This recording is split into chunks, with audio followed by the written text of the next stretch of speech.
Hoje temos pela frente uma missão fascinante nesta nossa análise profunda. Sem dúvida. Vamos mergulhar num texto que é, muito possivelmente, uma das obras mais célebres, mas também, e acho que concordas comigo, uma das mais mal compreendidas de toda a tradição mística cristã. Sim. A Noite Escura da Alma, de São João da Cruz. Exatamente. E o nosso objetivo aqui não é de todo apresentar um mero tratado religioso ou um sermão. Claro que não. A nossa missão é descodificar este texto como um verdadeiro roteiro psicológico e existencial, porque é um mapa intrincado sobre a transformação humana, sobre o desapego e sobre o verdadeiro significado do amor e daquilo que o sofrimento pode, paradoxalmente, construir dentro de nós. E é importante dizer a quem nos ouve que os relatos históricos e literários que temos em mãos mostram que este é um texto onde a teologia de altíssimo nível se funde com a poesia. Uma poesia quase de vanguarda para a época, não é? Precisamente, e com a experiência extrema de um homem. Tudo isto se funde de uma forma absolutamente única. Mas é fundamental estabelecer desde logo o tom para esta nossa exploração. Hum, Quando a expressão noite escura da alma surge hoje em dia na cultura popular, é quase sempre utilizada para descrever uma crise depressiva. sim, ou um momento de desespero abissal. Exato, uma perda súbita de sentido na vida. No entanto, a documentação original e a teologia revelam algo estruturalmente diferente. Para São João da Cruz, a noite escura não é um acidente de percurso. Não é um castigo. Não é um castigo cósmico, nem uma crise psicológica no sentido clínico que lhe damos hoje. Trata-se de uma pedagogia divina. É um processo cirúrgico, incrivelmente intencional. Através do qual o ser humano é despido das suas ilusões, certo? Sim, e conduzida à sua versão mais livre e autêntica. Bem, vamos lá descodificar isto. Porque o contexto histórico em que esta obra nasce é digno de um thriller psicológico. É verdade, as pessoas muitas vezes não imaginam. Pois não, ajuda muito a explicar essa mesma pedagogia. São João da Cruz não escreveu esta obra-prima num retiro pacífico no campo, rodeado de calma e brisas suaves. A realidade é muito mais sombria. Muito mais, estamos a falar do final do século XVI. Exato. No epicentro da reforma carmelita iniciada por Santa Teresa de Ávila. E essa reforma gerou uma espécie de guerra civil dentro da própria ordem religiosa. E o resultado disso, ele é raptado pelos seus próprios irmãos de hábito. É impressionante. É raptado e aprisionado no convento de Toledo. E estamos a falar de um encarceramento brutal. Ele foi atirado para uma cela que era, na verdade, uma antiga latrina. Uma latrina com cerca de 3 metros por 1,5. Uma coisa minúscula. O isolamento era total, a fome era uma constante e ele era submetido a humilhações e açoitamentos públicos semanais. Passou ali 9 meses. Com uma única fresta de luz. 9 meses naquelas condições. O que me fascina é pensar como é que, num lugar de privação sensorial e dor extrema, um homem não enlouquece, mas produz o pináculo da mística cristã. O que é verdadeiramente fascinante aqui é a forma como a mente e o espírito humano operam sobre essa compressão absoluta. Num ambiente onde todas as referências externas são aniquiladas, o movimento dele é de um mergulho radical para o interior. E o livro não começa com um tratado sistemático. Pois, não há teses lógicas iniciais. Não há teses escolásticas ou argumentos lógicos sobre a natureza do sofrimento. Começa com um poema. O texto teológico denso que compõe o resto do livro é apenas um comentário analítico a essa poesia. Porque na tradição mística a poesia surge antes da razão, não é? Sim, porque a linguagem analítica entra em colapso perante o inefável. O símbolo e a metáfora conseguem expressar aquilo que a arquitetura racional humana simplesmente não suporta. O verso inicial do poema, em uma noite escura, com ânsias, em amores inflamada, é um motor de toda a obra. A poesia funciona como o único receptáculo capaz de conter aquela voltagem. Esse poema indica uma bússola surpreendente para alguém com a formação académica rigorosa que ele tinha. O desejo em vez do intelecto puro. Exatamente. Ele diz que saiu com ânsias, impulsionado por um desejo ardente. Mas há aqui um paradoxo central na própria metáfora da noite que acho que merece ser dissecado. O paradoxo da luz. Sim, nós pensamos instintivamente na noite como a ausência de luz, o vazio escuro. Contudo, a teologia de João da Cruz vira isto do avesso. A noite, para ele, não é falta de luz, é um excesso de luz. É uma perspectiva genial. É como aquela velha analogia de conduzir numa estrada escura e levar com os faróis máximos de um caminhão nos olhos, ou tentar olhar diretamente para o sol ao meio-dia. A fonte luminosa é tão forte, tão desproporcional à nossa capacidade, que o sistema visual entra em curto-circuito. E só registra a escuridão. Exato. O escuro é causado pela cegueira da sobrecarga e não pela ausência de luz. E essa sobrecarga visual traduz perfeitamente a tradição da teologia negativa ou apofática, que remonta a pensadores como Dionísio Areopagita. A premissa epistemológica aqui é fascinante. Deus é de tal forma infinito e luminoso que nenhuma categoria mental humana o consegue captar. Nenhum conceito. Nenhum conceito, nenhuma imagem imaginativa. Se o intelecto humano é finito, não pode conter o infinito. Portanto, quanto mais a consciência se aproxima da realidade divina, mais percebe que todas as suas representações anteriores eram dolorosamente insuficientes. Elas falham e desintegram-se. Desintegram-se e causam essa escuridão conceptual. Logo, a noite espiritual não é um momento em que Deus se afasta. É um momento em que Ele se aproxima tanto que queima os nossos receptores conceptuais. A escuridão é a prova empírica da proximidade absoluta. E é aqui que a coisa fica mesmo interessante. Porque é exatamente nesse colapso dos receptores que entramos na estrutura do processo.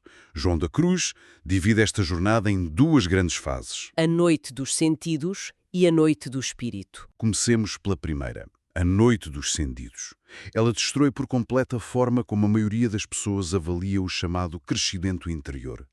Porque quem inicia um caminho de introspeção, seja oração, meditação, retiros, tende a achar que sentir uma paz profunda, arrepios de alegria, é o auge. É o que todos pensam. Interpretamos isso como um sinal definitivo de que atingimos um nível superior.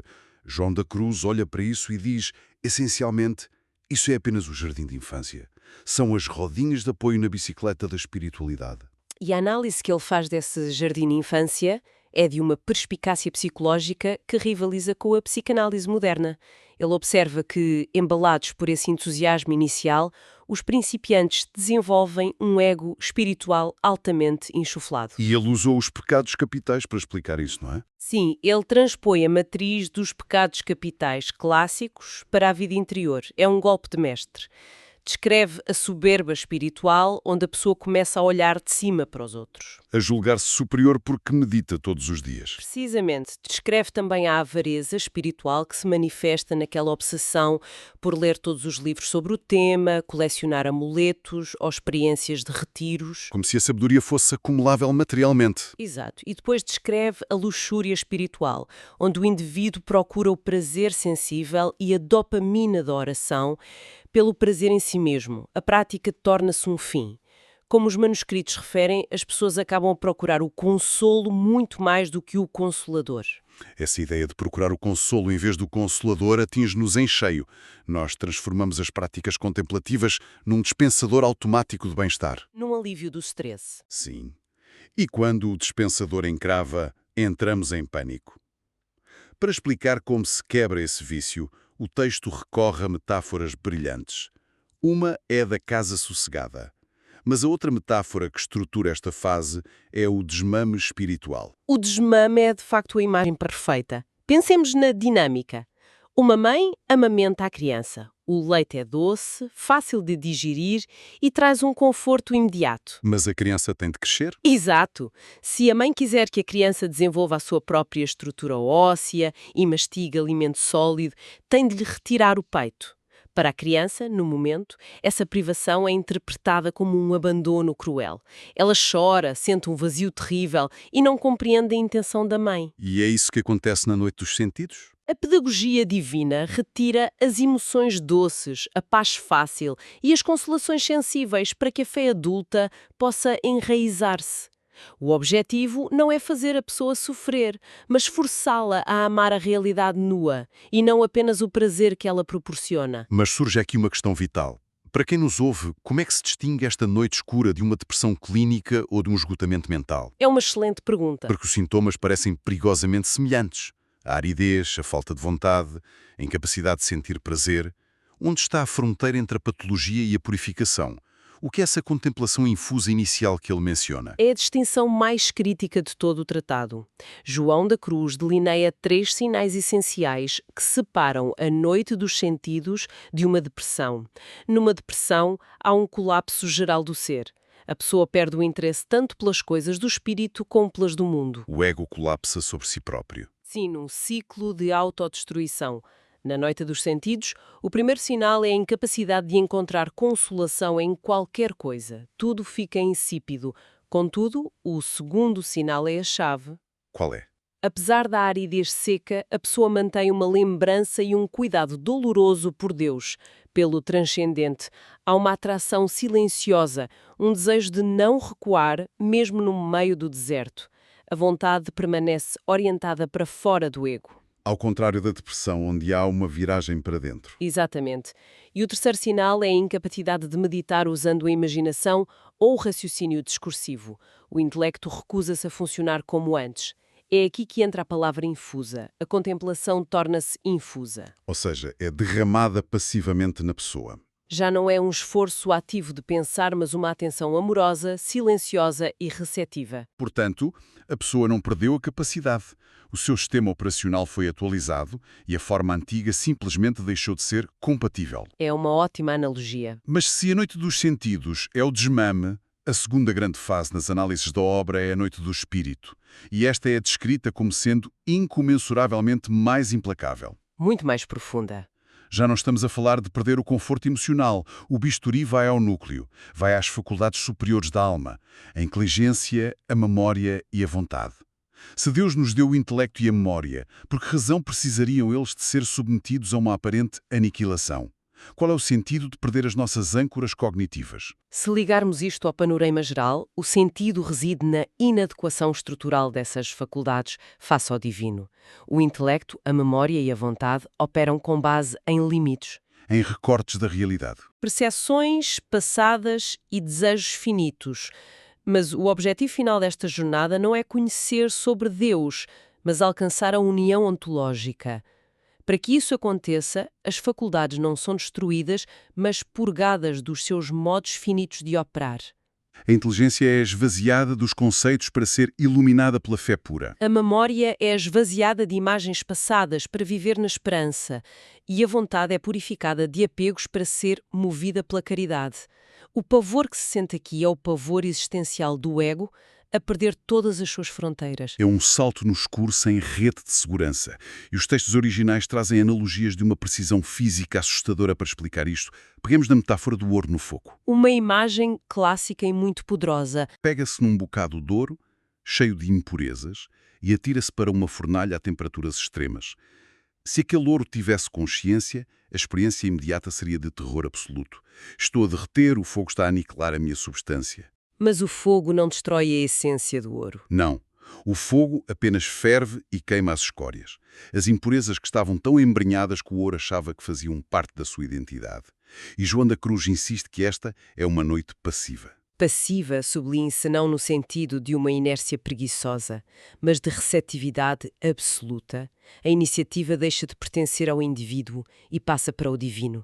A alma reconhece a sua impotência radical para se transformar a si mesma. Então o que é que isto tudo significa em termos práticos? Refiro-me ao silêncio de Deus, que é experienciado como um abandono aterrador. Este silêncio é a pedagogia suprema. Ao destruir as imagens confortáveis que criamos, os nossos ídolos conceptuais de um Deus que nos resolve os problemas, o silêncio divino cria um vácuo. E esse vácuo é um espaço interior vasto, Desimpedido. pronto para receber algo infinitamente maior do que as construções do nosso intelecto. Esse processo de eliminação de impurezas leva-nos a outra metáfora genial, a da madeira atirada para o fogo. Quando pegamos num tronco de lenha verde e úmida e o colocamos na fogueira, ele não irradia logo luz. Pelo contrário, Começa a estalar, a deitar fumo negro, a chiar, a libertar seiva fervente. Esse fumo escuro e o ruído são as impurezas a serem violentamente expulsas. A noite do espírito é esse fumo sufocante antes da luz. O processo excruciante da madeira finita a adaptar-se ao fogo infinito. ponto de chegada. Toda a desconstrução e escuridão não são o destino. A tradição mística não tem qualquer interesse no sofrimento pelo sofrimento. Ninguém quer sofrer só porque sim. O destino supremo é a união transformante, é a participação real e consciente da criatura na vida divina. É quando a purificação termina, porque já não há impurezas para consumir e a natureza humana fica permeável ao amor. Chegar a essa fase é a quadratura do círculo. E para explicar como se dá essa união, a analogia evolui. Já não olhamos para a lenha que estala, mas para um pedaço de ferro sólido. O ferro no fogo. Exato. Imaginemos um bocado de ferro frio, pesado e escuro, mergulhado durante horas numa fornalha. O ferro não derrete ao ponto de perder a sua composição base. Continua a ser ferro. Da mesma forma que a pessoa continua a ser humana. História. No entanto, aquele ferro adquiriu as propriedades e a natureza do fogo. Tornou-se luminoso, maleável e ardente. A certa altura já não se consegue distinguir onde acaba o fogo e começa o ferro. A alma chega a amar com a própria força motriz do universo. Já não é um esforço, é o amor absoluto a fluir. Mas isto levanta uma questão, e há muitos preconceitos sobre isto. Isto levanta uma questão importante de facto, porque a nossa mentalidade ocidental acha que alguém que atinge este nível se torna um ermita alienado. Uma figura a flutuar ao metro do chão, desinteressada de tudo. Completamente desinteressada da política, da sociedade, do vizinho do lado. Mas a tradição demonstra o oposto. A união transformante não é uma fuga da realidade, é uma devolução à realidade com uma capacidade de intervenção inédita. A pessoa regressa à vida cotidiana. Sim, munida de uma liberdade colossal. Já não é refém do ego, das inseguranças ou do desejo de aprovação. É a tradução da santidade para a ação concreta, para a gravidade do dia-a-dia. Uma pessoa que passou pelo terror da noite escura sabe que não tem nada a provar a ninguém. Não sobra oxigênio para o orgulho. Resulta numa paz interior inabalável, uma empatia profunda pelo sofrimento alheiro. A caridade flui de forma espontânea. Como o ferro em brasa que, quando colocado no meio da sala, aquece tudo à sua volta. Não por esforço, mas pela simples presença irradiante. Transforma a forma como responde a um insulto, como lida com o trânsito ou enfrenta uma crise profissional. A pessoa torna-se um veículo transparente. A vontade humana encontra-se harmonizada com o eixo divino e a capacidade de amar o outro torna-se infinitamente mais pura, porque as transações egoístas foram consumidas no fogo. Ao chegarmos ao fim deste nosso mergulho pelos corredores da mística de Toledo, a síntese que emerge é de um valor existencial incalculável.